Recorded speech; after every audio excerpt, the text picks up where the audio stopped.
Hello all, எல்லாருக்கும் advance இனிய புத்தாண்டு நல்வாழ்த்துக்கள். இந்த வருஷம் உங்கள் லைஃப்பில் மகிழ்ச்சி மற்றும் ஆரோக்கியம் தரட்டும். எங்களை எப்போதும் சப்போர்ட் பண்ணுறவங்க எல்லாருக்கும் மனமார்ந்த நன்றி. இந்த ஃபெஸ்டிவ் டேவை ஒரு ஸ்வீட்டோட என்ஜாய் பண்ணலாம். இன்றைக்கி நம்ம தேங்காய் போலி எப்படி செய்கிறதுன்னு பார்க்கலாம். ஒரு பவுலில் ரவா அரை கப், மைதா 1 கப், உப்பு 1/4 டீஸ்பூன், சர்க்கரை 1/2 டீஸ்பூன் சேர்த்து நல்லா மிக்ஸ் பண்ண அப்புறம் தண்ணி கொஞ்சம் கொஞ்சமாக சேர்த்து கலந்துக்கலாம். எண்ணெய் 3 டீஸ்பூன் அளவுக்கு சேர்த்துருக்கேன். நல்லா பிசைஞ்சு 2 ஹவர்ஸ்க்கு ஊற விட்டுருங்க. மீன்வைல் பூர்ணம் ரெடி பண்ணிக்கலாம். ஒரு கடாயில் வெல்லம் 200 கிராம் கொஞ்சமாக தண்ணி விட்டு கரைச்சிக்கலாம். துருவின தேங்காய் 1/2 கப் எடுத்திருக்கேன். லைட்டாக பல்ஸ் மோடில் அரைச்சி வெல்லம் கொதிக்கும் போது சேர்த்து இது கூட வாசனைக்கு அரை டீஸ்பூன் ஏலக்காய் பவுடர் ஆட் பண்ணிக்கலாம். ஒரு பிஞ்ச் சால்ட் சேர்த்து கொஞ்சமாக கெட்டியான அப்புறம் ஸ்டவ் ஆஃப் பண்ணிடலாம்.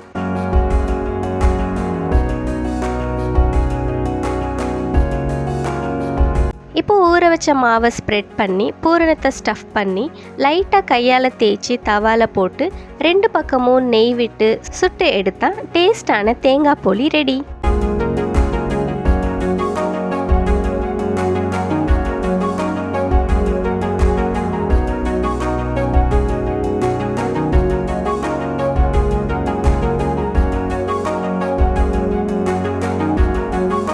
பிடிச்சிருந்தா உங்கள் ஃப்ரெண்ட்ஸ் அண்ட் ஃபேமிலி கூட ஷேர் பண்ணுங்கள். இதே மாதிரி இன்னும் நிறைய வீடியோஸ்க்கு ஹோம் டில்ஸ் சேனலை சப்ஸ்கிரைப் பண்ணுங்கள்.